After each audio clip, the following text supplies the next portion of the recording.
All right, you feather merchants. This is a continuation of the story of when I was assigned to 8 Block on B Yard at Pelican Bay. And like I said, we had an assortment of characters. They were all desperados, though. Um, anyway, the control booth officer told me, he said, there's a guy in C section. He has to go to the clinic, and I'm going to be letting him out in a minute. I said, okay. So the next thing I know, he pushes the alarm. And then he came over and told me, he says, hey, you know that guy that has the medical docket? Well, he just jumped off the tier and he's laying on the concrete floor and he's not moving. He said, maybe you better check him out. So, of course, the cavalry is on their way. The alarm went off. And we go into a C-section, and sure enough, he was laying on the floor. He wasn't moving, but he woke up, and actually, he only twisted his ankle. It's unbelievable. But the control booth officer told me, he said, what he did, he said when he opened his door to let him out, he said the kid came to the door, and he said, just a minute, and walked to the back of the cell, and then turned around and ran as fast as he could, and catapulted over the handrail of the second tier and landed on the concrete floor. Anyway, well, of course, then he's got reason to go to the clinic. And then we had another one. This guy, he had a couple of screws loose. He told me a couple of times, he said the department put him to sleep and put heat rods in his legs. I'm not going to argue about some stupid story like that. Anyway, he said they're really hurting me, and they're hot. And I told him, I said, well, the department, they're not going to take those heat rods out. I don't know why they put them in your legs, but they will not remove them. But what happens is when you have heat rods in your legs, you can control the heat. I said, when you go back to your cell, lay down on your bunk and just think in your mind, relax, and think of being cool. And the temperature will drop. I mean, just plummet. And you don't have to worry about it anymore. So anyway, it was a couple days later, he came to me and thanked me. He said, he said, that worked. He said, I can, they're not hot anymore. And I thought, wow, that's great, And another incident came to mind this morning when I was thinking about it is we had stabbings in that building all the time.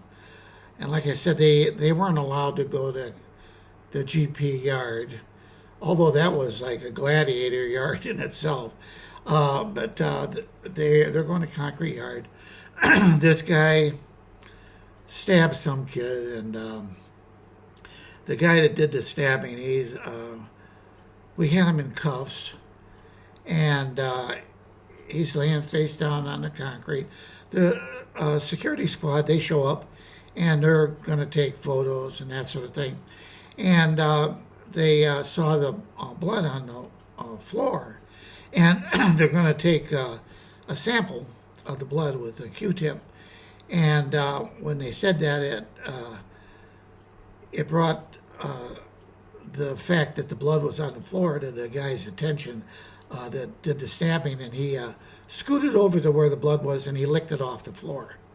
And I thought, what an idiot,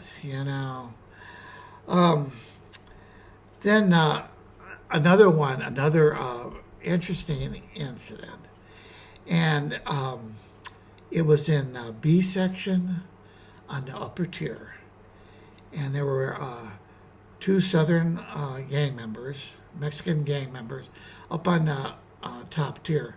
Very respectful, very quiet.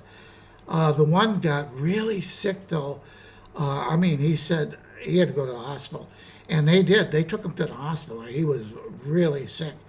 And it turned out when he got to the hospital, he shared with the doctor, he said, I know what's ailing me. He said, I think my weapon that I have keistered turned sideways because it really hurts there. And so they x-rayed him, and sure enough, the weapon was sideways. And they had to put the jaws of life on him to spread his butt cheeks and get the weapon out. And and they did. They got it out without any serious harm to him. Anyway, I told his cellie, I said, this is probably going to be good news to you, but your cellmate just gave birth to a 5.5-inch weapon, and I think you're the father. Anyway, he thought that was funny. There's one other incident that came to mind. It actually happened on B Yard, and I believe it was when I had a yard crew. So it was getting ready for count time, and one of the building officers from one of the buildings on the lower end of the yard, he had an inmate that wouldn't lock up. And they got to be in their cell for the count. And so anyway, the sergeant told me, he says, I want you to go over and help him and get this guy in his cell.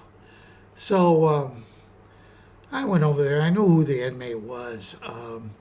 And I thought I'd reason with him, but he was a guy, he had in his head he's not going to lock up. And he was big and not so tall, but he was built like a tank. And his wrists were so big that you couldn't put handcuffs on him. You're going to have to put leg irons on his wrist, you know. Anyway, I tried talking to him. He wasn't budging. And actually, this guy was from the same neighborhood that I was from on the south side of Chicago. That's another story. But, and it was a different time frame that we lived there. But anyway, I thought what I'd do, just make it easy. I thought I'd put a wrist lock on him, you know. It's like, it's not going to hurt him, but it would guide him towards his cell. And not too hard to do and very effective. Except when I tried to do it with him, it wasn't happening. I could see it was a big, big mistake.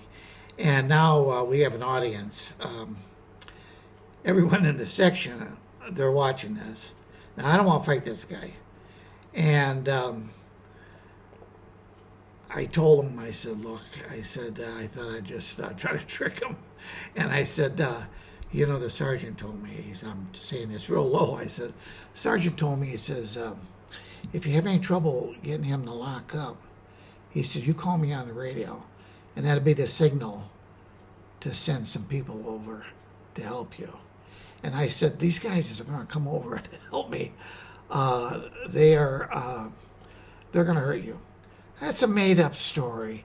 The sergeant never said that.